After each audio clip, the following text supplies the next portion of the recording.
Bueno, muy complacida con los organizadores y en especial con Silvia, una persona a quien admiro muchísimo y he tenido la oportunidad de compartir con ella tarima en escenarios internacionales. Entonces, muchísimas gracias una vez más por la invitación. Este tema es el abrebocas de este cuarto curso de actualización. Vamos a hablar de las generalidades de la microbiota intestinal, cómo parte la investigación a nivel mundial y en dónde estamos en este momento.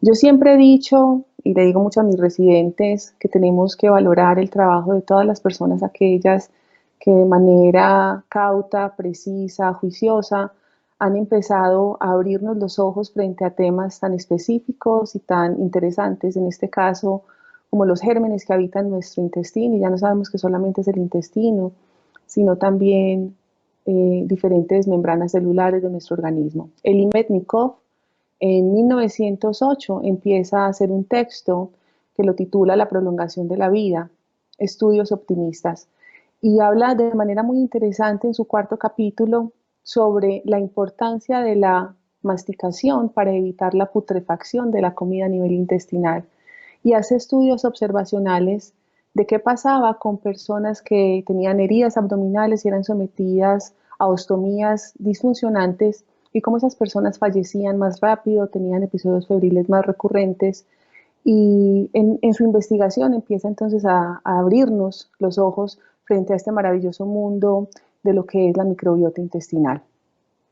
Tenemos claridad por múltiples investigaciones que no somos seres humanos, somos básicamente una colonia de bacterias caminantes por esta tierra. En este TED Talk del 2012, en el Instituto Flanders de Biología, nos explican claramente la cantidad de población que coloniza nuestro organismo, casi 100 trillones de bacterias en lo denominado microbiota intestinal. Un órgano más, ya se considera como un órgano más de nuestro organismo que tiene unas interacciones muy importantes a nivel intestinal y a nivel cerebral y lo vamos a ver más adelante. Esto es lo que somos. No solamente compuestos de bacterias, sino que también tenemos claridad. Incluso el año pasado salió una investigación muy interesante sobre la presencia de cándida, que es un hongo a nivel de la leche materna. Y ahí se empieza a fortalecer la teoría de que los bebés nacían estériles, eso ya está claro. Tenemos claridad en que el bebé nace con una microbiota, con un imprinting de microbiota en los conductos galactóforos, en la piel del pezón, en el corion, en el amnios y en la leche materna. Después vamos a ver cómo el eje de transferencia de microbiota por los conductos lácteos hacia la succión del bebé es muy importante para esta colonización. En cabeza del doctor Francisco Warner, que es eje mundial de la investigación en probióticos, la asesoría científica para probióticos y prebióticos a nivel mundial nos pone 4 caracterizaciones importantes.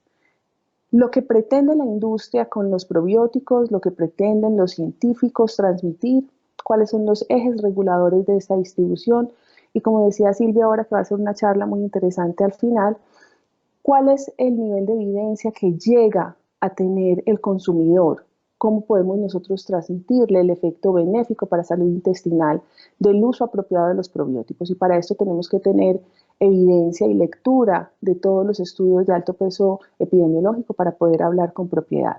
Tenemos probióticos que nunca hemos escuchado, que son raros y son efectos específicos para enfermedades específicas. Tenemos, como lo digo acá en la diapositiva, probióticos que son de frecuente uso, que son utilizados en ciertas investigaciones, y tenemos probióticos que están dispersos a nivel mundial, que son los que pueden llegar a nosotros en los trabajos de investigación y que tenemos evidencia en la literatura para qué enfermedades, de acuerdo a la edad, si son para prevención o para tratamiento, los podemos utilizar.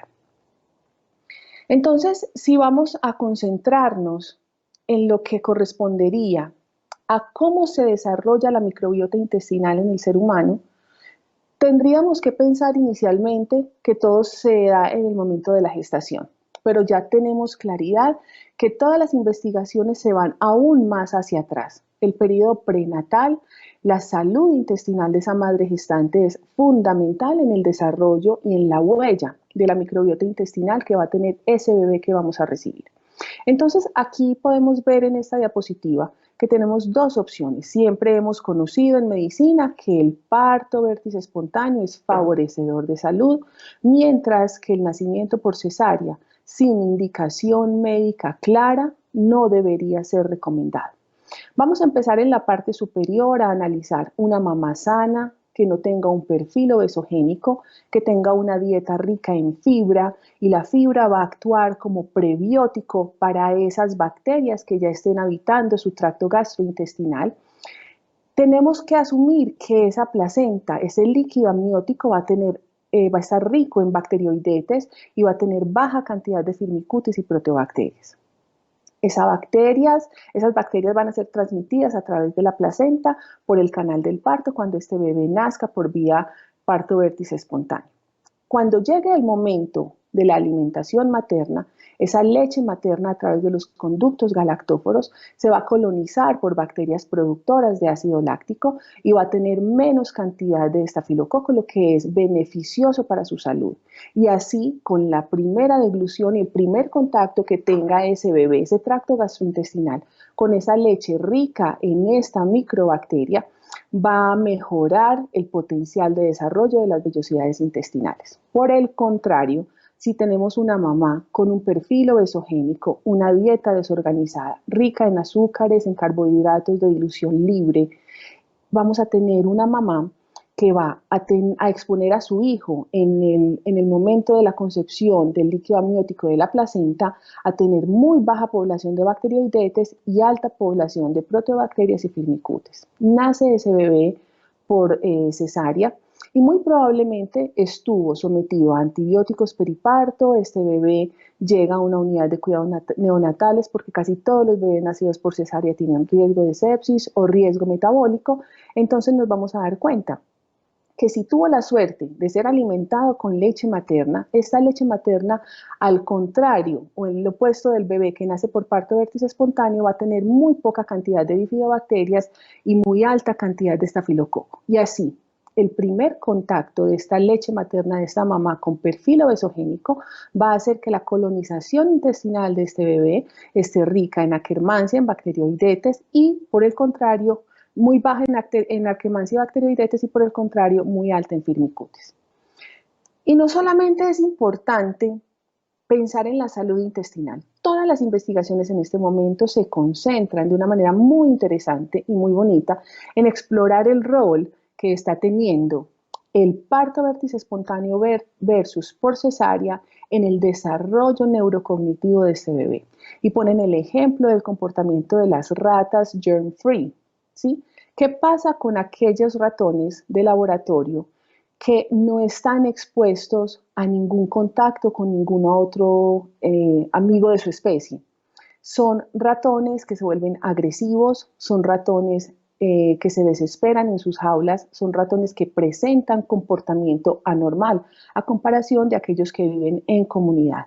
Entonces, cada vez más nos estamos dando cuenta de la importancia de la primera colonización intestinal de este bebé, cómo puede llegar a tener efectos contraproducentes en su adolescencia temprana o adultez temprana en cuanto a desarrollo de desórdenes psiquiátricos tipo esquizofrenia, trastornos del espectro autista o trastornos de déficit de atención e hiperactividad, sobre todo del espectro del oposicionista desafiante. Y aquí en esta investigación publicada en el Journal de Medical Science en noviembre de hace 2 años, hablan de algo que es muy bonito y se conoce como señalización bidireccional. Tenemos un paciente con enfermedades gastrointestinales y con disbiosis, y tenemos claridad de que el paciente con disbiosis va a tener una alteración en la producción de ácidos grasos de cadena corta, el nivel de butirato, propionato y acetato va a estar muy bajo, el colon se intoxica, va a haber alteración en la síntesis de neurotransmisores y alteración en toda la señalización de quimoquinas. Todas estas vías aferentes, recuerden que el intestino, en sus 2-4 metros de intestino delgado y 1-2 metros de colon, va a estar señalizado completamente por vías aferentes que van a dar señales continuas y persistentes durante toda la vida a la médula, y así la señalización se hace bidireccional cerebro-eje-intestino, y nos vamos a dar cuenta de que la liberación hormonal y de señalización proinflamatoria o de motilidad intestinal va a estar completamente alterada.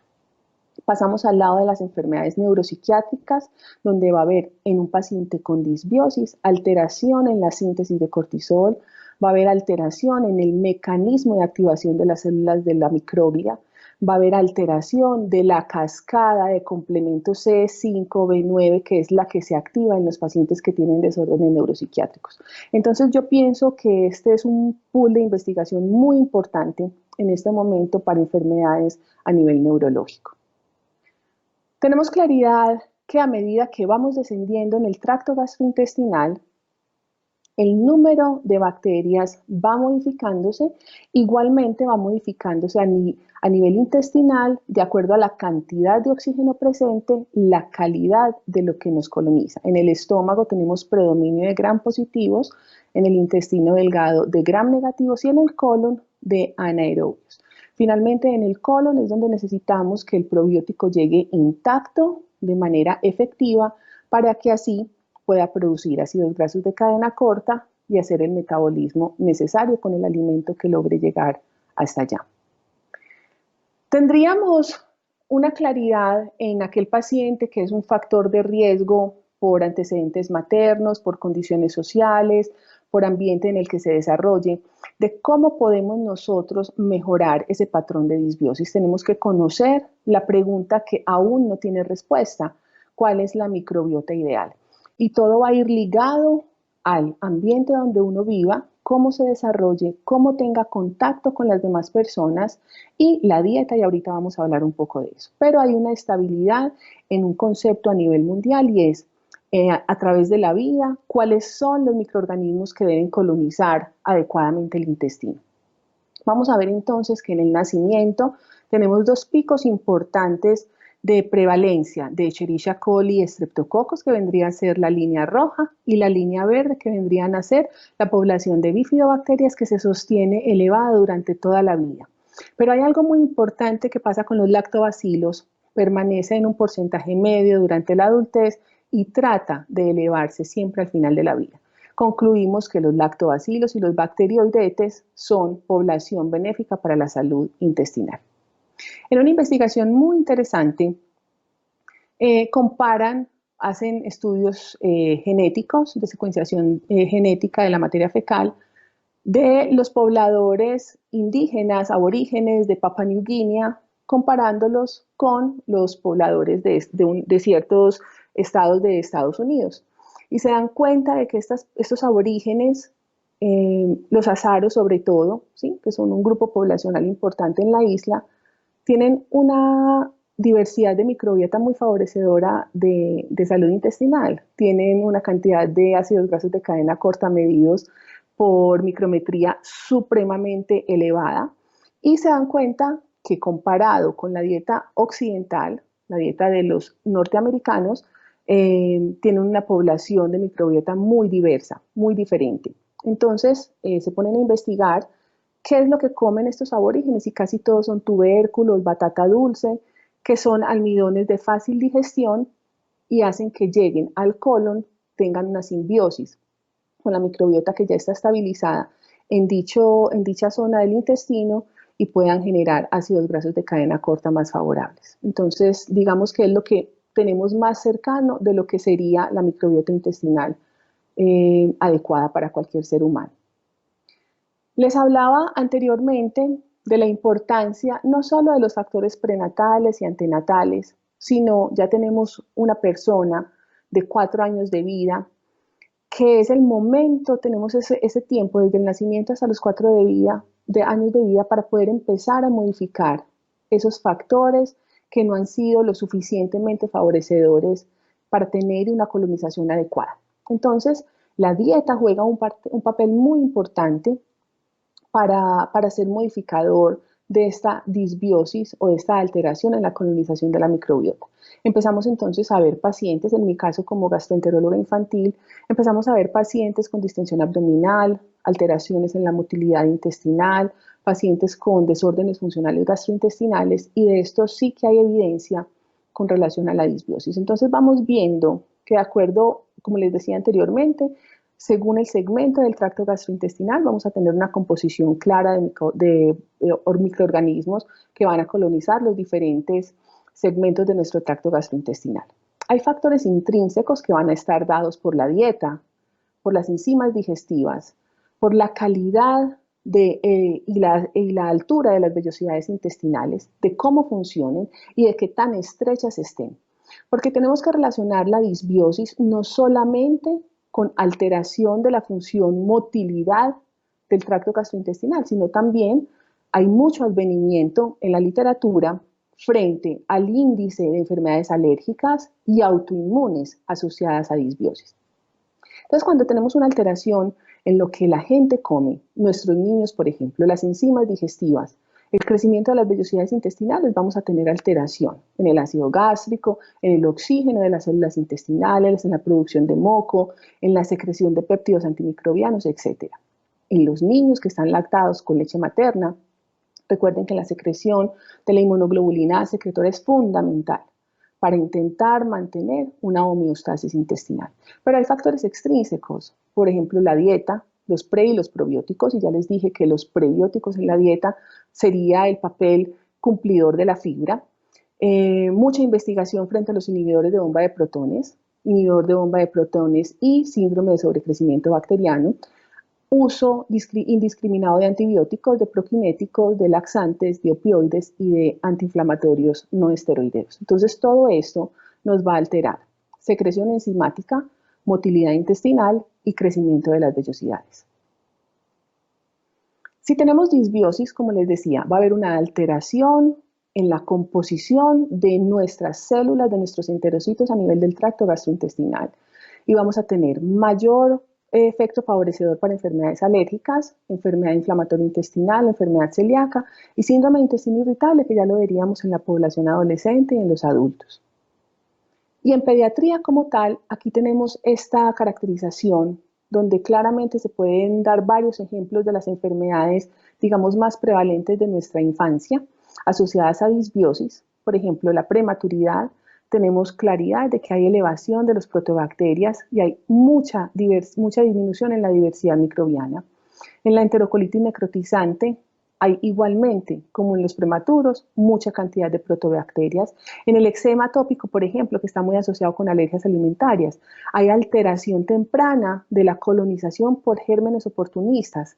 Y esta colonización temprana dispara la actividad del factor de necrosis tumoral alfa y altera toda la permeabilidad de las células dendríticas en la transcripción de memoria a través de las células M del intestino para poder generar enfermedad alérgica. ¿Cómo nos vamos dando cuenta? Y esto es algo que les invito a leer porque me pareció supremamente interesante y muy bonita la historia detrás de esas dos hambrunas, ¿sí?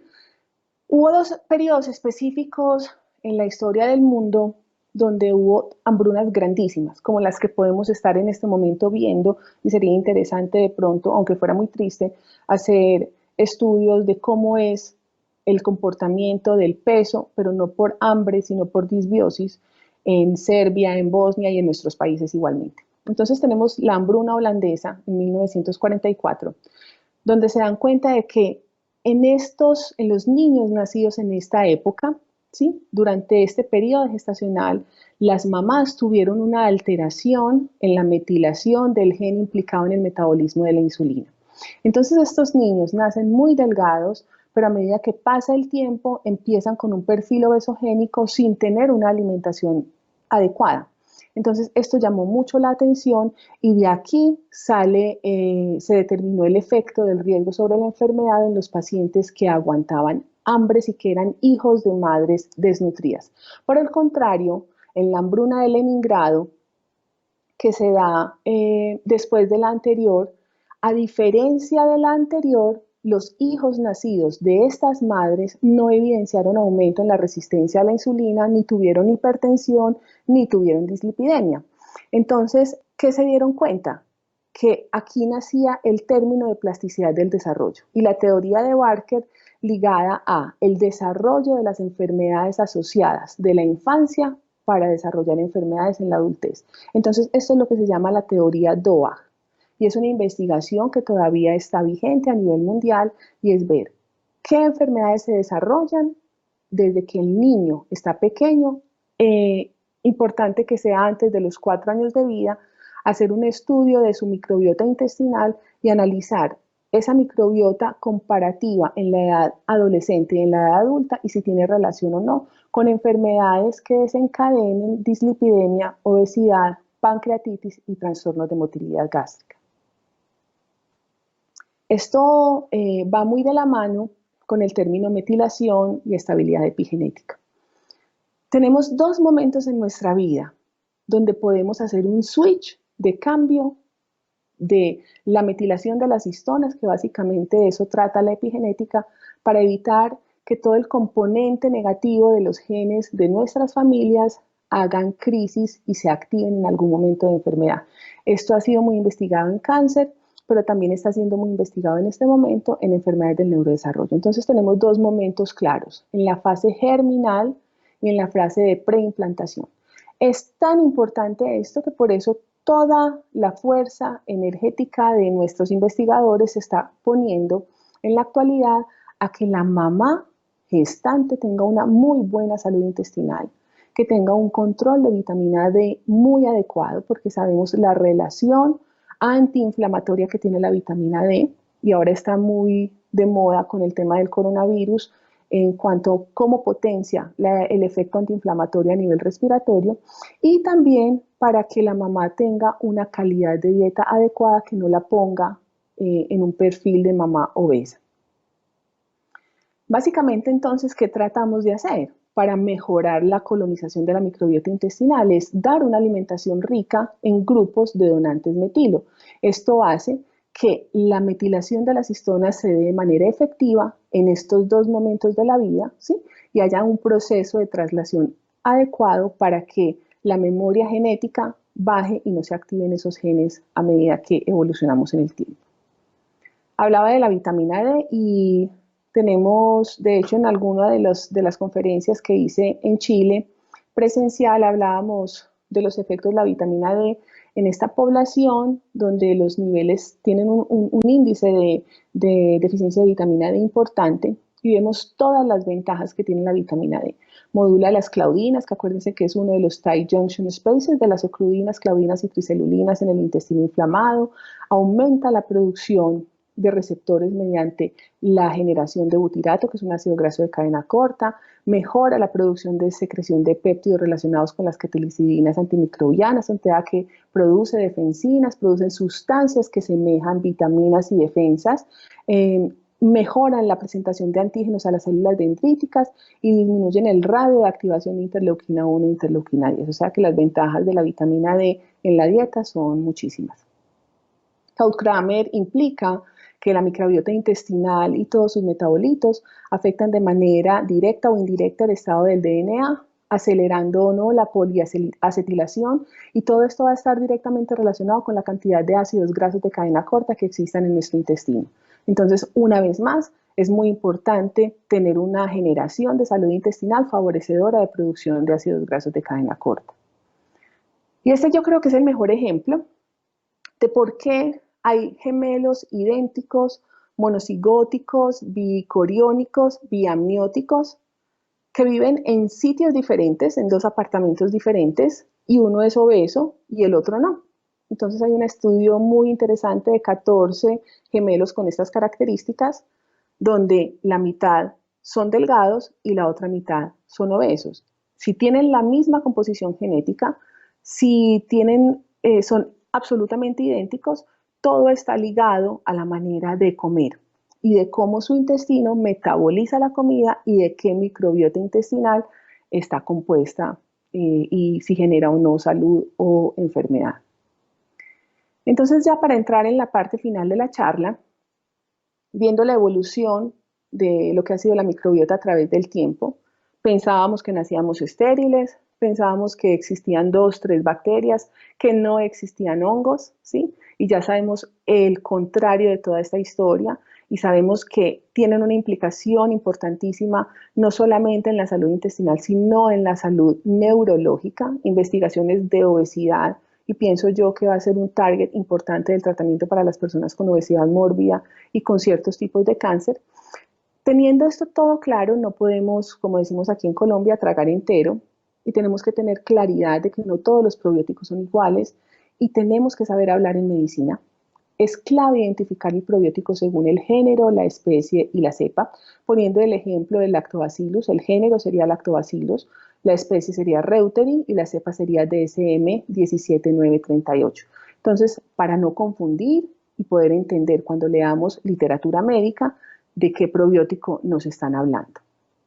En este caso, buscar efectivamente cuáles son las características beneficiosas de la salud que nos ofrece el probiótico. En este caso, debería ser estable en condiciones de almacenamiento liofilizado. Este Lactobacillus reuteri DSM 17938 es tolerante al ácido y a la bilis, se adhiere efectivamente a las células digestivas, posee propiedades antimicrobianas, modula el funcionamiento inmune polarizando la respuesta Th1, forma biofilm y genéticamente es diferente a las otras cepas de lactobacillus. Conociendo el probiótico, denominándolo bien y conociendo la evidencia de sus características, en la literatura podemos recomendarlo según las diferentes asociaciones y de los diferentes comités para diferentes patologías, tanto en la niñez como en la adultez. Importante que entiendan la capacidad de activación de la respuesta inmune y antiinflamatoria que pueden tener los probióticos, estimulando todas las células de defensa, simulando receptores, compitiendo por puntos de recepción, mejorando la secreción de citoquinas proinflamatorias, inhibiendo la apoptosis. Entonces, no solamente nos ayudan para mejorar la salud intestinal, sino también toda la cascada inflamatoria que nos puede producir las enfermedades autoinmunes. Tenemos clarísimo entonces que las bacterias probióticas disminuyen la especificidad de los alérgenos derivados de IgE, aumentan la secreción mucosa de IgA, mejoran el estrechamiento de las uniones fuertes en el epitelio intestinal de los enterocitos, mejoran o ayudan a la exclusión de patógenos, producen bacteriocinas, tienen efecto antiinflamatorio, mejoran la producción de ácidos grasos de cadena corta y mejoran la cantidad y número de los linfocitos T reguladores circulantes. A nivel intestinal, de las funciones más interesantes es que actúan como bioconversores, como estimuladores a nivel inmunológico y como antagonismo directo frente a la exclusión de otras bacterias. Esta es la estructura que a mí me incumbe, que quiero muchísimo, que me parece que es una plataforma celular única en el organismo. Nunca tenemos, si alcanzan a ver aquí el pointer, un lineamiento de enterocitos tan maravilloso como lo hay en una sola vellosidad intestinal, y saber que si alguna de estas estructuras se daña o se permea, hay una diarrea persistente. Si se despulen estas vellosidades, el rotavirus nos produce una diarrea y un síndrome posenterítico que puede llevar al paciente a una hospitalización, a una desnutrición, a una deshidratación. Entonces yo pienso que mirando esta microscopía electrónica de barrido, entendemos la importancia de lo que es una vellosidad intestinal y de lo importante que es para nuestra defensa. Mantengamos nuestros niños siempre en contacto con la naturaleza. La teoría de la hipótesis de la higiene y la hipótesis dual es muy importante en nuestro contexto como gastroenterólogos infantiles, y dejemos que los niños jueguen en la calle y esperemos que pronto nos volvamos a abrazar. Un abrazo y muchas gracias.